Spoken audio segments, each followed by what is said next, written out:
While all mountain bikers are different, we're also a bit the same when it comes to one thing: weight. Sure, there are different degrees, like those that profess to not care at all, but secretly do.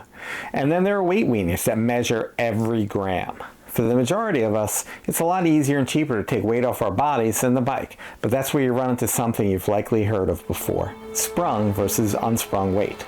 Simply put, sprung is the stuff not on your wheels and tires.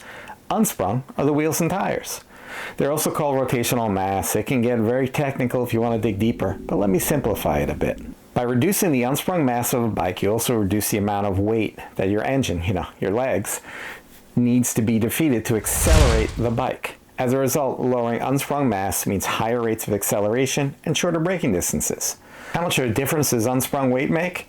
Well, it can make a bit of a difference. Maybe not as much as in a car, but still, it counts. Seems to make sense, right? Of course, we're talking about bikes here, not cars, so lowering unsprung weight can make a difference for sure, but it's not going to transform you into a juiced up Lance Armstrong flying up the mountains. It's just not. You can reduce unsprung weight by going with lighter wheels, going tubeless, not using a tire insert, getting lighter tires. There's an element of personal preference and trail conditions you'll need to consider, but that's the basic way to lower unsprung weight. Lowering sprung weight can be very expensive when you're talking about bike components. Lowering your body weight is usually cheaper, but maybe not easier for some of us. Still, there are laws of diminishing returns on components because it starts hitting the wallet a lot more as you get into more exotic materials like carbon and titanium. Does weight make that much of a difference on a trail?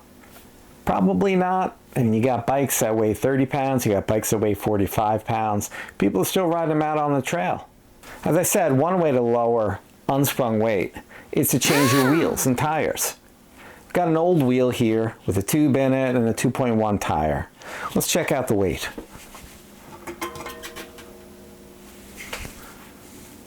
.9 kilograms. Let's check out a newer wheel. A little bit better. We got a stance here. It's tubeless. Tire's a little bit bigger at 2.3, but I bet we're lighter.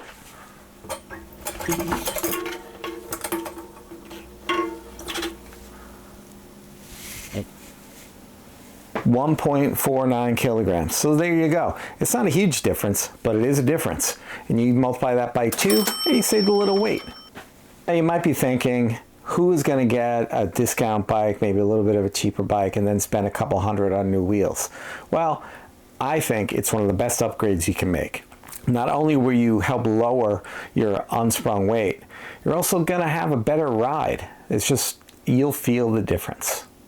Well, there you go. Basic primer on sprung versus unsprung weight when it comes to mountain bikes. Thanks for watching. I'll see you out on the trail.